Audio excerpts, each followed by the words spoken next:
Assalamu alaikum. How are you all? I hope you are all fine. I am Aqib Azhar and I will teach you English.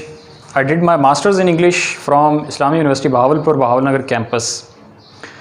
So, as you know that English is an important language and it is a worldwide language, and even today businesses and every type of communications are being done in English. So, no one can deny from importance of English. So I will teach you English, and let me introduce myself. As a profession, I chose English to teach, and I have been English teacher since last 2 years, and I have been teaching English for last 4 years. So आप सब लोग enjoy करेंगे मेरे साथ English इंशाल्लाह, and आपको मैं easy way में और आसान तरीके से इंग्लिश के मुतालिक सिखाऊंगा, इंग्लिश के मुतालिक आपको समझाऊंगा कि वो बेसिक कौन से तरीके हैं, किन तरीक़ों से हम इंग्लिश को इजीली सीख सकते हैं और इंग्लिश को हम पढ़ सकते हैं, ताकि हमारे जो स्टूडेंट्स हैं हमारे मुल्क के, उन्हें मुश्किलात पेश ना आएँ. So you all will enjoy my lectures, English lectures, and in this way English will be easy for you all. Okay, अस्सलाम वालेकुम. कैसे हैं आप सब? I hope you are all fine.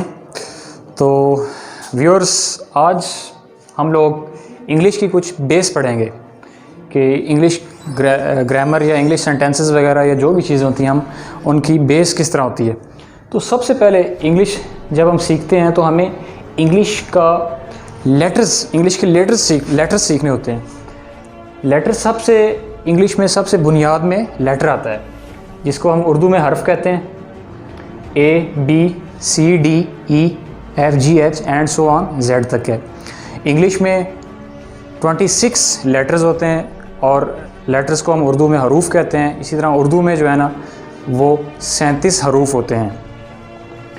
अब आप ये देखें कि लेटर के बाद वर्ड आता है, और हम वर्ड किस तरह बनाते हैं.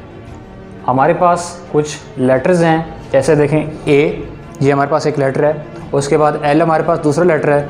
उसके बाद हमारे पास तीसरा लेटर है I, ALI. ये हमने 3 लेटर्स को जोड़ दिया तो फिर ये एक वर्ड बन गया. तो जैसा कि यहाँ पे मैंने इंग्लिश में लिखा है कि जॉइनिंग ऑफ लेटर्स ALI, इनको मैंने जोड़ के एक वर्ड बना दिया अली. अब हमारे पास दूसरी मिसाल है. B हमारे पास एक लेटर है, उसके बाद O दूसरा लेटर है, अगेन O हमारे पास ये तीसरा लेटर है, के हमारे पास चौथा लेटर है. तो हमारे पास ये इस वक्त 4 लेटर्स हैं. इनको हमने ज्वाइन किया, इनको हमने जब जोड़ा तो ये एक वर्ड बन गया बुक. आपने देखा कि हमने यहाँ पर 3 लेटर्स को ALI इसको जोड़कर एक वर्ड बना दिया, अली एक नाम बन गया. इसी तरह BOO के बुक, तो ये हमारे पास एक वर्ड बन गया. वर्ड के बाद आता है सेंटेंस, यानी कि जुमला. उर्दू में इसको जुमला कहते हैं.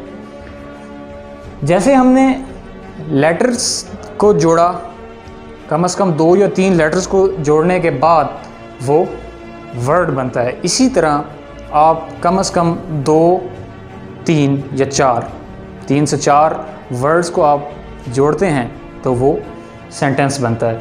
जॉइनिंग ऑफ वर्ड्स क्या कहलाता है? वो सेंटेंस कहलाता है. उर्दू में इसको जुमला कहते हैं. इसकी हम मिसाल आपको देते हैं. हमारे पास ये एक वर्ड है ही, इज़. हमारे पास ये दूसरा वर्ड है इज़. तीसरा है हमारे पास आ. चौथा है हमारे पास बॉय. तो हमारे पास ये 4 वर्ड्स हैं. हमने इनको ज्वाइन किया, हमने इनको जोड़ दिया. जैसे कि ये हमने प्लस के निशान से हम ये शो करा रहा है कि हम इसको जोड़ रहे हैं. तो ये ही इज़ आ बॉय एक सेंटेंस बन गया. जिस तरह आपने देखा कि हमने हरूफ को जोड़ा, ABCDE ये हैं, ALI इसको जोड़ा तो हमने एक वर्ड बना लिया. BOO के बुक, 4 लेटर्स को हमने जोड़ के एक वर्ड बुक बना लिया. सेम इसी तरह हमने 4 लेटर्स हैं हमारे पास, उनको जोड़ा तो हमारे पास एक सेंटेंस बन गया.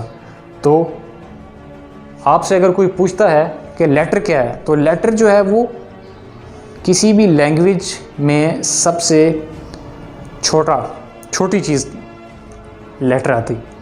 और उसके बाद वर्ड, जब आप कम से कम दो या तीन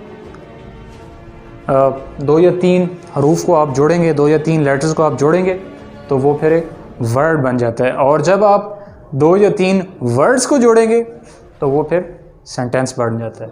यानी कि लेटर्स को 2 से 3 लेटर्स को जोड़ने से वर्ड और 2-3 वर्ड्स को जोड़ने से सेंटेंस बन जाता है।